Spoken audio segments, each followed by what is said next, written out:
Good morning, Robert. How you doing? I am good. How are you? I am blessed. I wanted to take this opportunity with Robert Forto in the state of Maine to record a series on the Centennial Seppala expedition to kind of turn the tables and interview you and kind of celebrate having you in the state. I know you got to take a little bit of a drive down to the Acadia National Park area of Bar Harbor. What was that like yesterday? It's a beautiful drive over there. I've been there, I don't know, several times. I've been there in the middle of winter, in the spring, and here I am in the middle of summer. And man, you guys have more tourists than Alaska. Oh yeah. It's accessible to the rest of New England, so it gets a lot of traffic. And for someone like myself that likes to get way out into the wilderness and away from people, it's a beautiful place, but I avoid it because of all of the traffic. For those who don't know, Robert is the owner of Mushing Magazine, Mushing Radio. He has a dog training business out of Alaska that serves the whole country and actually the world. He's got clients all over the world. He teaches leadership at the University of Alaska. So this man is a very, very busy man. In addition to all of that, he's a musher with a team of sled dogs in his yard, like so many of us that are passionate about the northern outdoors. I just want to start with, and I know I had you on last year, what I really want to focus on today is when I had you on last year, you had just acquired Mushing Magazine. So eventually we'll get to that, and I want to ask you how that's going and where you see it going and all of that. I'm a big fan of Mushing Magazine, have been for the 30 years I've been mushing. So, but let's start, for those who don't know you well, why don't you tell us where and when you got started in sled dogs in particular, and how that's morphed over the years. So I started with sled dogs in 1994. I was attending college at Portland State in Oregon. I thought I was going to become a veterinarian, and I quickly realized I did not want to spend time inside all the time. And at the time, I was doing a lot of competition obedience with Siberians.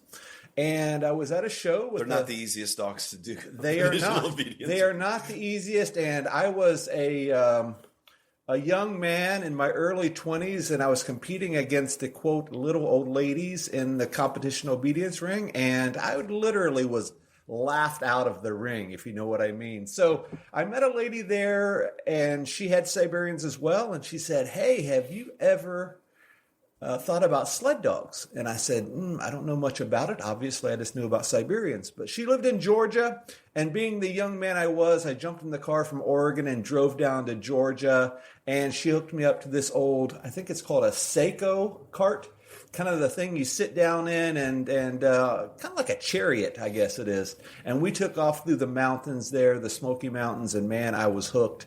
I came home with two puppies, Rutger and Reich, and they were the foundation of my kennel back in those early days. And shortly thereafter, my grandfather passed away and left me a little cabin in Minnesota. So I moved to northern Minnesota and raced mid-distance there and, did that all. And was that still with purebred Siberians? That was Siberians. Okay. Yep. So I was with Siberians for quite a while, like many of us were. Moved to Colorado in the early 2000s, met my wife, and finally moved to Alaska in 2010 to chase that crazy Iditarod dream, which still has not been fulfilled. And here we are, 2025, and have a brood of mostly Alaskans, two huskies, one from you and one that is almost 15 years old now. So you know how it goes. How did that transition? Was it a long, slow, gradual transition from, the purebred AKC registered Siberian Husky into the Alaskan Husky? And did that happen when you moved to Alaska, or were you starting to make that transition before you moved? I had gotten out of dogs for quite a while when we moved to Alaska. We only had a couple of dogs at that point. And I moved up there pretty much on a whim. And I was looking around the local area. I live in Willow, so kind of like the mushing capital of the world. And I went to the local feed store that's owned by the Norrises back in the way back with Siberians, Anadir Siberians. And I was looking around. I said, hey, do you know anybody that is looking for a handler or kennel help or something like that? And they said, well, we would love to have you come out. So he had his group of Siberians, and I did that for quite a while.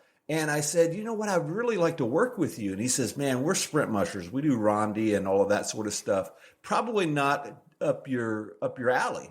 Go check out this guy. His name is Paul. He lives in your neighborhood. First time I'd ever been around Alaskans in my life, and jumped on. I guess it was still fall, so we were doing ATV training at the time, and jumped on a team of Alaskans, and that was my first time. And as they say, I went to the dark side. And I like then, you know how it goes. You get 2, you get 4, you get 6, and the next thing you know, you have a whole crew of them. Yeah, for sure. Yeah. So tell me a little bit about, because it's been a dream of mine to live in Alaska. Every musher's dream is to live in Alaska. And you not only live in Alaska, you live in, as you just noted, the mushing capital of the world, Willow, Alaska. And that's because it has the Iditarod restart, has great snow, it has a huge population of mushers. What's it like living in a community like that, where you're surrounded by mushers, where it is such a big part of the culture of the community? It's kind of interesting. In our little neighborhood, I guess we have 8 or 9 houses and probably 300-400 dogs in the neighborhood. So a lot of sled dogs. We have hundreds of miles of trails right out of our back door. That was one of our qualifications when we bought the place. So we can literally go out, turn to the right, be in the Talkeetna Mountains, turn to the left, and go all the way to Nome if we wanted to. So it's a beautiful spot. It's a very small community, about 2,000 people. Our closest grocery store is about 45 minutes, probably similar to where you're at in terms of, big towns and stuff. But it took some getting used to. But man, like you said, the snow is typically awesome. We typically have, 10, 15 feet a year, something like that. But other than that, it's Alaska. It's in the middle of nowhere. It takes you forever to get out. Everything is at least a 3-hour plus flight away. So it's a blessing and a curse in terms of having a career and, making a living and that sort of stuff.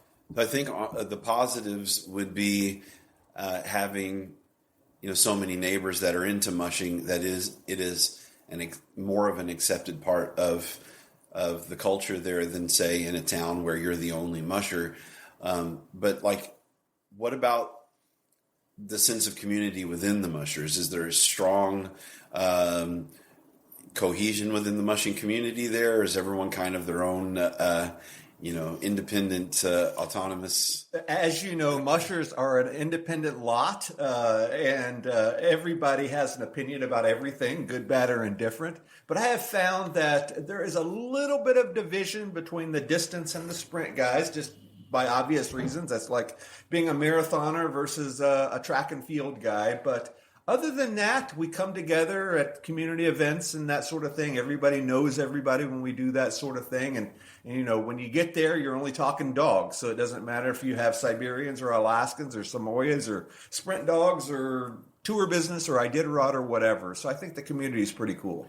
Does Willow have designated, I'm sure they have sled dog only trails, but in the state of Maine, I'll say it this way: in the state of Maine, the ITS trails are groomed by tax dollars. So while most people assume they are snowmobile trails, they're actually multi-use trails, and everyone is supposed to give way to cross-country skiers and snowshoers, and snowmobilers are supposed to give way to dog sledders. But they don't really know that. Yep. That's not well known. And so not usually, but sometimes you get the "why are you on our trails?" mentality, and you have to educate people. But are they multi-use trails in Willow, or is it, two separate things? How does that work? So Literally where I live, there are two sides of the highway in terms of trails. We have the left side, which is the Iditarod trail side. On the Willow side, you're familiar. You've ran those trails before. And then on the right side, on the Talkeetna Mountain side where I'm at, they are multi-use trails, but nobody uses them. In our neighborhood, it's usually Iditarod Yukon Quest veteran Vern Halter. It's usually just him and I out there running pretty consistently. Matt Failer's a little bit down the road there, but we do almost all of our own grooming on our side. So we're out with snow machines and with drags and all that sort of stuff. On the other side, they have grants and stuff from the borough that does that, and they have a beautiful trail system over there. I mean, ours are awesome, but it's rustic, if you know what I mean. I mean, you're breaking trail and going through snow and all that. Mm-hmm. Sure. Well, let's change gears a little bit. Before we leave this topic, you said you went to Alaska to chase the Iditarod dream, and that's a dream that we all have. That everyone that's a musher, at least daydreams about running the Iditarod. But just mushing in Alaska is a great goal to those of us mushers living in the lower 48. Do you feel like you've gotten a great sense of fulfillment just being there and being a part of that legacy? I love mushing in Alaska, as we talked about yesterday on your podcast series. I'm not much of a competitive racer. I mean, obviously I will never win, but I just love being out there. I mean, that's the true experience of mushing in my case.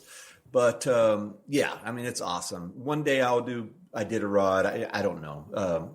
I always tell people what Norman Vaughn was something like 80 or 90 years old when he ran his first Iditarod. So I've got 30 years still to become a rookie. So I think I'm okay.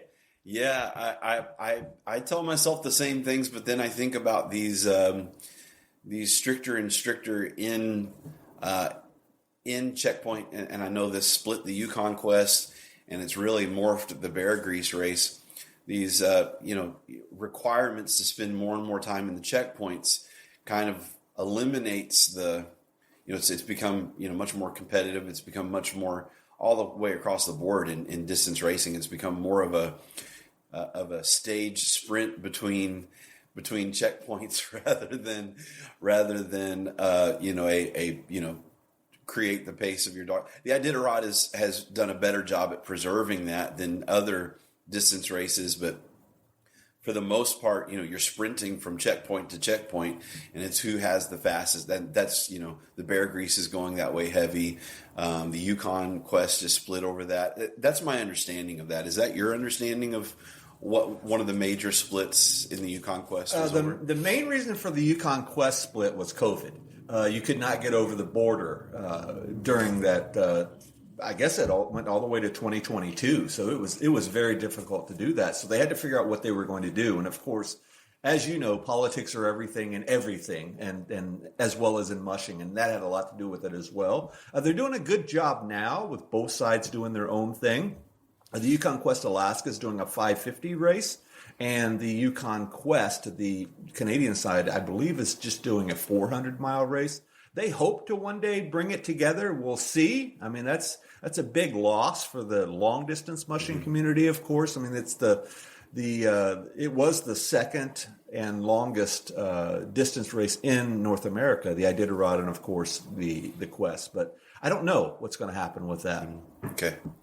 So I do what we're doing right now. I podcast as a hobby, and the reason why I podcast is because I love having really great conversations with interesting people like we're doing right now. This is a career for you. It's taking you all over the world, interviewing all kinds of different people, and it's brought you to Maine. So how did you get started into podcasting? How long ago? How has it changed since then? And where are you at with it now, and where do you see it going? So I started podcasting January of 2009 with a dog training podcast called Dogworks Radio. And something I hang my hat on is we've never missed a week on that podcast. So whatever that is, 16 years now with that. So that's our our true quote unquote money maker in terms of the podcast business. We've been doing our mushing podcast since 2010, I guess it was, when we did a show called Mush You Huskies.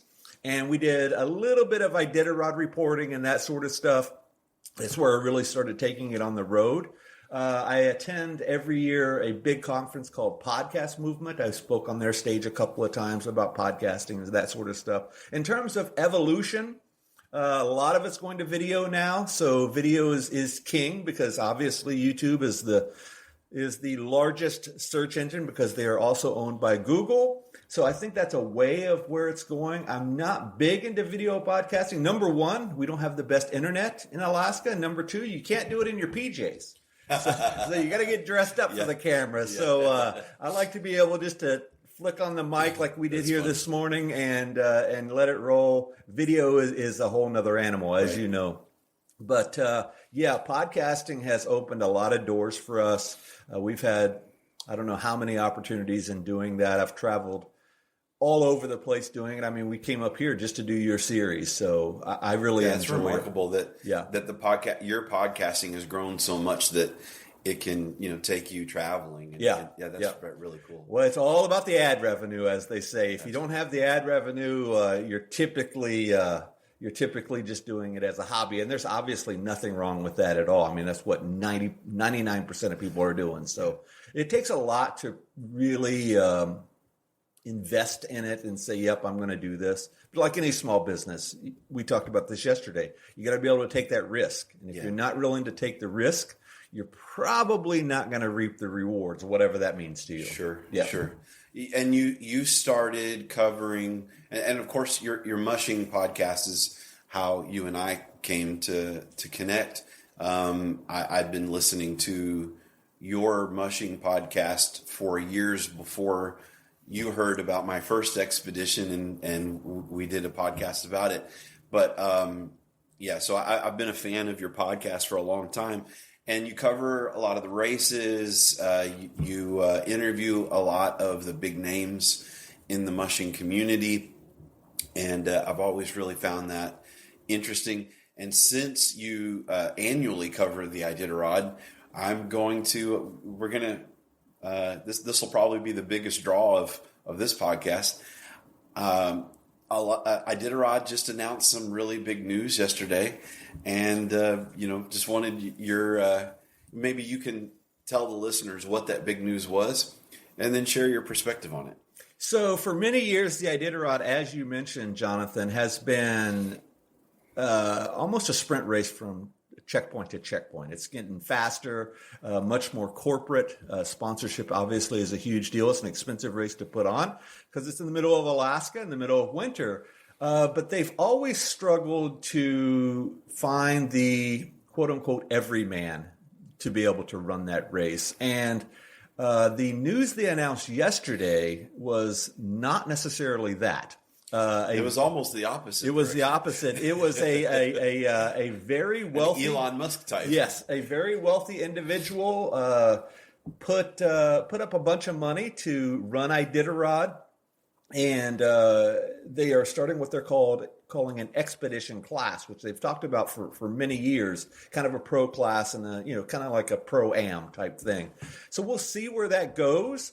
But it's ruffled a lot of feathers in the last 24 hours. And I think the biggest issue is people are saying that you can now buy your way into something. And just like with anything, I mean, it's been happening on Everest for years. The rich guys can spend multi-hundreds of thousands of dollars and take helicopters to base camp and do all that. And I think it's very similar. So we're going to see. But I think it's more of a testing ground to see if it's going to work. And I think that's where we're going. But it's interesting because the individual that's doing this, and I do not know how to pronounce his name. He's a Norwegian guy. So I'm going to leave that alone. But we can say Werner's name. Yes, Thomas Werner is that Iditarod champion during the COVID time. So interesting story there. But he started a company, or was part of a company called Krill Pets. This very wealthy guy. Okay. And if you remember pre-COVID, that was supposed to be the innovation for Iditarod and distance mushing. It was sort of almost like Sports Center for dog mushing. When I started covering the Iditarod in my classroom with my students every year, Krill was running strong with their Iditarod coverage.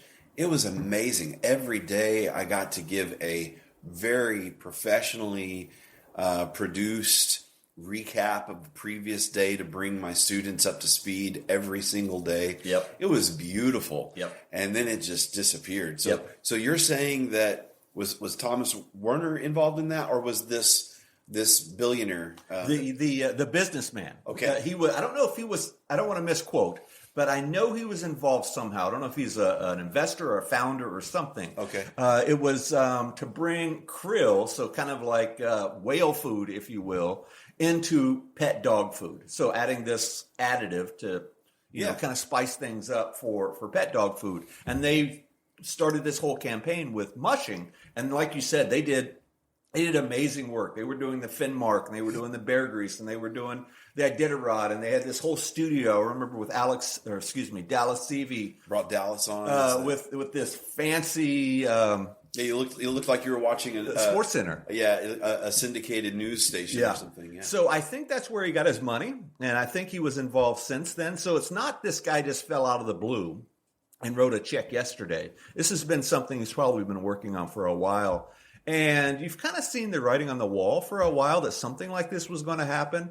But it'll be interesting to see what happens next year in 2027, I think, to see if they bring other people on or if this truly is a big money game. We'll see. So Mitch, when I was up there a few winters ago training with him and running his dogs in Iditarod qualifiers, he and I had a similar conversation to this because, as you know, his son Danny Seavey proposed proposed something that, like you said earlier, was similar, but almost in the opposite direction of where this ultimately went. To them, they were saying, under the supervision of, an Iditarod musher, with the proper, paperwork, that kind of thing, that, almost like a non-competitive rookie class. Yep. Where people can come who aren't going to be the, they're going to take their time with their dogs, maybe have some, more traditional type dogs rather than just, these Formula One racing huskies, doing it as an adventure rather than trying to be competitive. So that's kind of where I thought it was going to go. But it went, the other direction where this is even more elite. And, it's not about, letting people who have, that wanderlust and desire for an adventure with their dog team. It's gone the other way. And so, like you said, there's a lot of opinions flying around back and forth. I came down, not for any personal benefit, but I came down more on the side of the Iditarod in the public discourse about this. These races take money. And I think I saw Laura Eklund say something similar. These races take a lot of money. The purses, and there are the serious racers who dedicate their lives to this and have trouble paying, writing those paychecks for dog food and dog meat and all that stuff year after year. And so, if this, in my opinion, if this provides those bigger purses for those serious competitive mushers, if it helps keep the race healthy and strong, then I don't see the harm. But obviously there are other people who have very different opinion of that, and that is, some things you shouldn't be able to buy some things, and that's the way they feel about it. Where do you fall down on this issue? Well, first off, I truly believe that a race is a race in whatever capacity. You have whatever sport you're doing, you have a reason to race, whether it's to be competitive or to have a goal or a milestone or something. But when you get into something like this, I mean, these types of trips, yours included, have been going on for years in Alaska. We talked about Norman Vaughan a minute ago. He started the original Serum Run expedition, and he called it the Norman Vaughan Serum Run 25 to pay homage to the original Serum Run. I think that started in the 90s. So trips like yours and others have been going on pretty much annually for decades. And I don't know why that can't continue. Very expensive trips like what this gentleman's been doing, or is going to do, has been going on for years. Just last year, it was going on with a team with, all the bells and whistles. The kitchen sink, if you will, was just a little bit behind you in terms of the trail. Emily Robinson, 4-time winner of Junior Iditarod, went right after you finished and did the entire trail with her dad and her brother.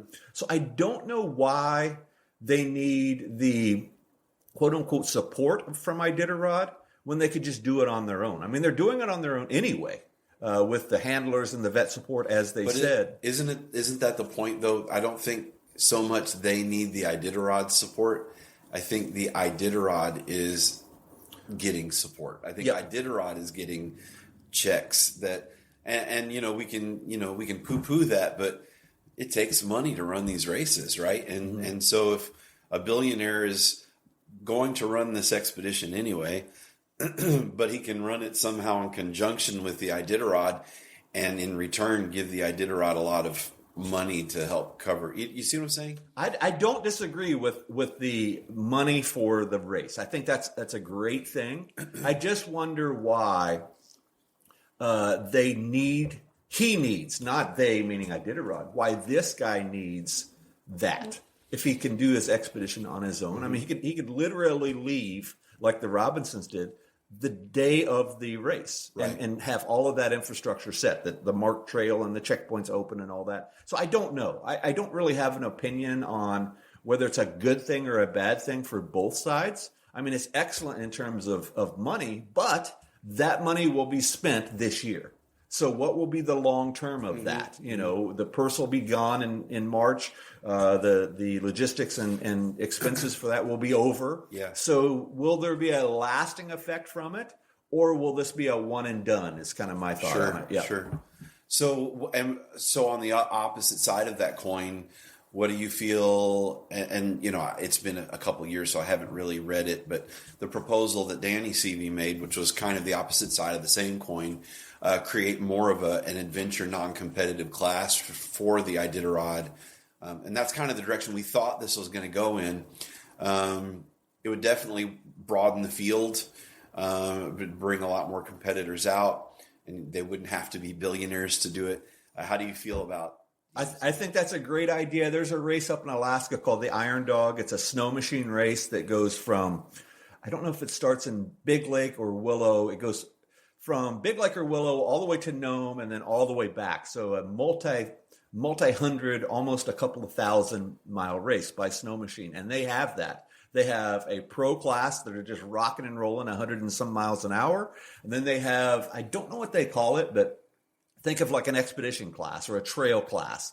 And they go much slower. They typically go out in teams of 2, and they do more camping and slowing down and all that. And it works very well, but they still have the support of everything that's going on with Iron Dog. So they have the snow machine racing is much different than dog racing. So they don't have checkpoints and vet care and all that, but they do have mechanical issues like places for gas and shops to fix your machines and all that. And all that is available to this trail class. And they even have a third class called the Ambassador class. And I know Didi Jeanreau did that a couple of years ago, and they are truly the ambassadors. They travel the trail and speak in the communities and do all that other stuff. So I think there's a good way for that to happen. And I don't think that you have to be a wealthy individual to do those. I think it's a very similar entry fee. It's still several hundred or maybe even a couple of $1,000s to do that, but you can still do the race. Yeah. Okay. Great. Very interesting. Thanks for giving me your feedback on that. You teach, shifting gears again, you teach leadership, outdoor leadership at the University of Alaska.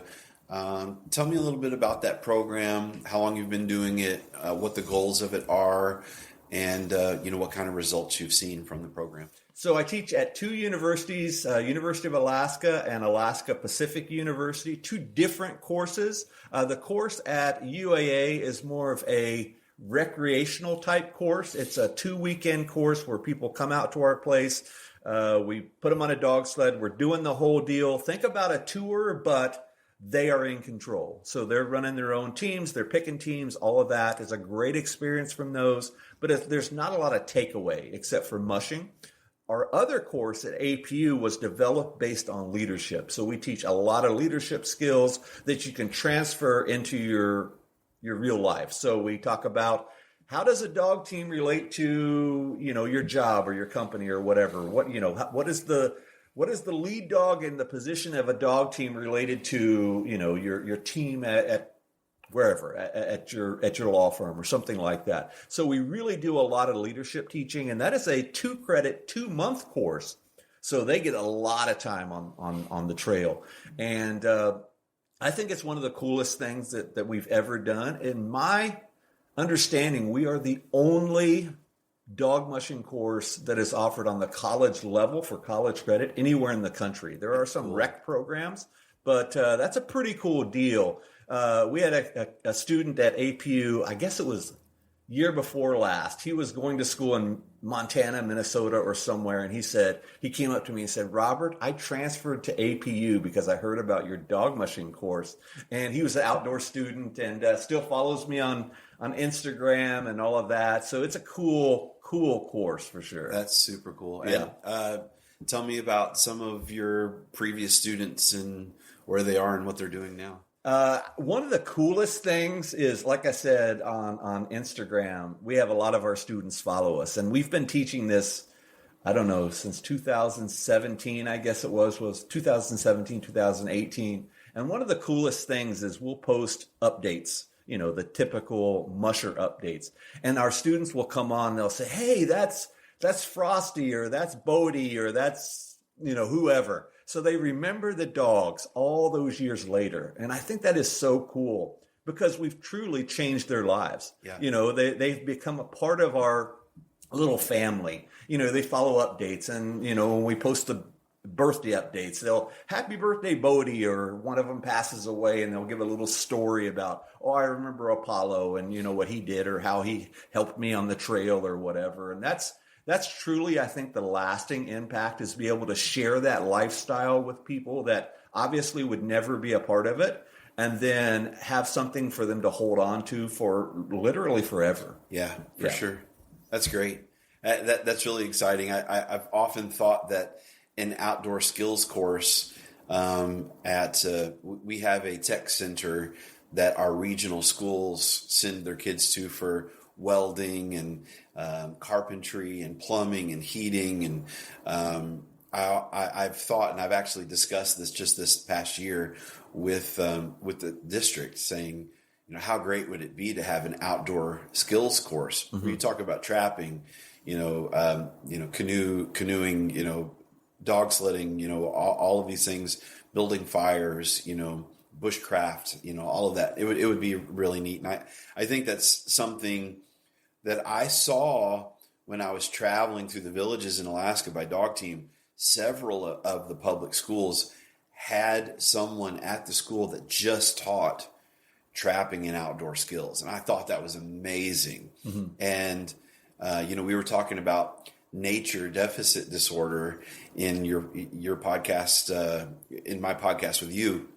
We were talking about natural intelligence. And I think that, even outside of those villages, so many kids around the world are suffering from, this, sudden absence of the natural world in our day-to-day lives. Yeah. George Atla, a famous sprint musher, his grandson, Joe Beifeld, taught a course for several years where he did this whole mushing course in the community for kids. I don't know if they were high school kids or elementary or whatever. But he brought back kind of that old style dog mushing from the villages, in Huslia and places like that in Alaska. And I thought, what a cool way, because most of those villages today, as you know, no longer have dog teams. I know that Tanana still has a dog team, but most of the others throughout the Sierra or Iditarod Trail no longer have dog teams. So that's a forgotten way of life now. And that's just sort of by nature or by future or whatever you want to call it. But there are so many skills that you can teach, whether it's in a college course or in a tech program or in a program like they had in the villages. So many ways to teach those skills. It's just being able to apply it and being able to have buy-in, not only with the organizations, but the kids. Kids these days are different than kids were back when we were kids. Yeah. Kids these days, it's all about the smartphones and the YouTube and all of that. Whereas us, we got sent outside and said, come back for dinner when you hear the whistle. So it's a different deal for sure. Yeah. Yeah. So when you look at that, this is a good segue into the next thing I wanted to talk to you about. When you look at this modern technical age that our kids are entrenched in versus the way things used to be, you're a lifelong entrepreneur, and you have taken great risks in and have reaped good rewards from taking risks in launching businesses in the past. The last time you were on my podcast, you had just undertaken probably one of your riskiest undertakings, and that is to take on a magazine, to take on Mushing Magazine. And it is kind of an icon in the mushing community. Mushing Magazine has been around forever.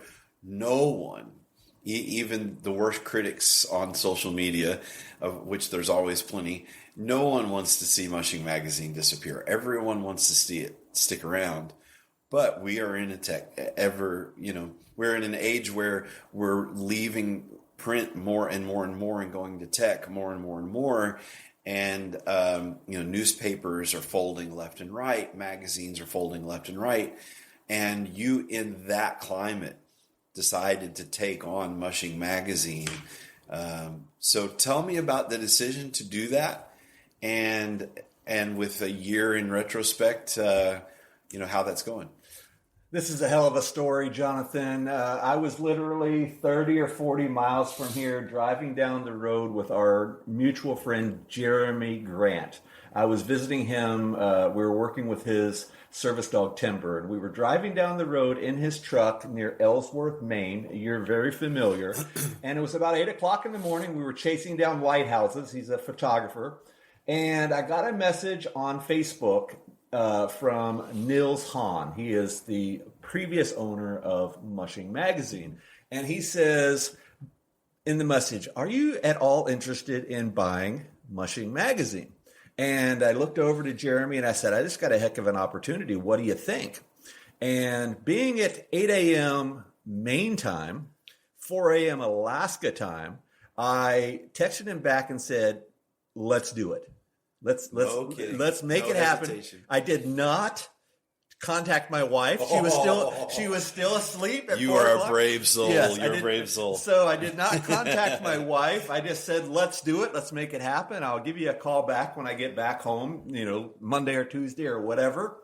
I got home and told my wife, "Hey, we got this opportunity. What do you think?" This was in early May of that. We've had it for about 2 years now. By June, we had flown up to Nome. I'm a big handshake business guy, so I wanted to meet them in person and say, "Yep, let's see if we can do this." We made our deal in the Nome Nugget newspaper office, the oldest newspaper in Alaska. They also are publishers of that. Big risk, because I didn't know much about, I still don't know anything about magazine publishing. And I remember him saying to me, him and his wife is Diana. And he said, Robert, I've listened to every podcast you've ever done. You were the natural person to do this. And I said, man, that's a heck of an honor. And I said, do you know what you're selling? He says, yeah, I'm selling the magazine. I said, no, you're not. You're selling the tech. You're selling mushing.com. You're selling, the pieces of it that make it work, not the magazine. Because I knew magazines are faltering. Of course, it's very expensive to run a magazine. So anyway, we took it over. We published our first issue 8 or 9 months later. I guess it was in April of the following year. We took a bit of time to sort of learn how to do a magazine. And in all the things that I have done in 30 or 40 years of being a business owner, this is by far the toughest learning curve. Because I'm not necessarily a writer. I'm definitely not a publisher. I am not a graphic artist. I'm a podcaster, a business owner, and all that. So it is tough. It is tough to get things together. I went to a conference a couple of months ago, and they said a comma is forever in terms of print. So if you make a typographical error in a magazine, something as much of a legacy of mushing, if you misspell somebody's name or you misquote something, it's not something like on the internet where you can go in and fix that comma or change that name. It's literally there forever. And that's been our biggest learning curve, is editing and all of that. So it's definitely a blessing or a curse. I don't know which. Yeah. So back to your comment to the seller in Nome and that handshake, you were, although it is a risky undertaking, you walked into this with a clear vision to capitalize on an aspect of it that might not have really been appreciated before you took it over. Yes, not only did we get all of the history of mushing, but a few months after that, we flew back up here to New England to meet with the owners of Team and Trail. And we ended up buying Team and Trail magazine as well to bring those two together. So we have literally the written history of dog mushing in the United States from about 1959 to present. So we are the owners or the purveyors or the legacy builders of that. And that is a very important aspect to this, a very important part of the legacy. Our intention is to have that so it does not fall behind the wayside anymore. We've built a big platform on mushing.com to be able to hold all that. And our promise to the community is that's not going to go away, because we want to make sure that's available. Even though kids don't read these days, it's all about being on the phone. We want to make that available for research and for history and all of that. So that's our intention with it. Awesome. Yeah. That's great. So you plan on keeping the print going indefinitely, or? The print will go for as long as we're able to do it. Okay. We have a contract for a couple of years with our printer. You have to do it annually, so every October we got to say, we're going to do it for the next year. So, because they buy the paper in advance and all that sort of stuff. So we have it in at least until October of 2027. I guess we're 2025, yes, now. Mm-hmm. So at least till then, we're going to keep the print up. We'll see. The world could change in 2 years. But at least till then, we're going to continue going with it. Yeah, I can tell you that, having now been even featured in things like Down East Magazine, which is the premier magazine for the state of Maine, and things of that nature. There is something nice to, we get, let's be honest, we get our news from the internet. Yep. We can all stay up to date on what's going on in the world. The most recent wave of ballistic missiles hitting Israel from Iran. We find out within 5 minutes that it's happening. So that kind of thing. We find out our information in real time. That being said, there's just something that I like about having those mushing magazines and those other magazines that they almost just represent who I am as a person. Like maybe there's an outdoor magazine there, maybe there's a, polar exploration magazine, or those kind of National Geographic, is that where I'm going to get my information? No, but it it is a visible, physical, tangible representation of the things that I'm passionate about and interested in, and that's why I love having them. And I'm sure a lot of other people feel the same way. I'm sure you've heard that from other people. You know, I always think about, if you remember, Jonathan, back when you were a kid, if you were in sports or whatever, and they printed your name in the box score of a baseball game, you know, when you hit a home run or whatever, you saved that. Mm-hmm. Your parents went out and bought 10 copies of that day's newspaper or whatever. Right. If you had a little write-up in the school newspaper, the same thing, or the magazine of your local town, it was a cool thing to have. And I think that's still key in any type of print. Like we said, the comma is forever. That print can literally be forever. And I know we wrote an article about you, which is interesting. When we talk about that comma forever, we wrote a story about your expedition. Yeah, then the dynamics and of then the it team changed. So there are people in that story who did not go, but Right. they were featured in That's that right. magazine. That's right.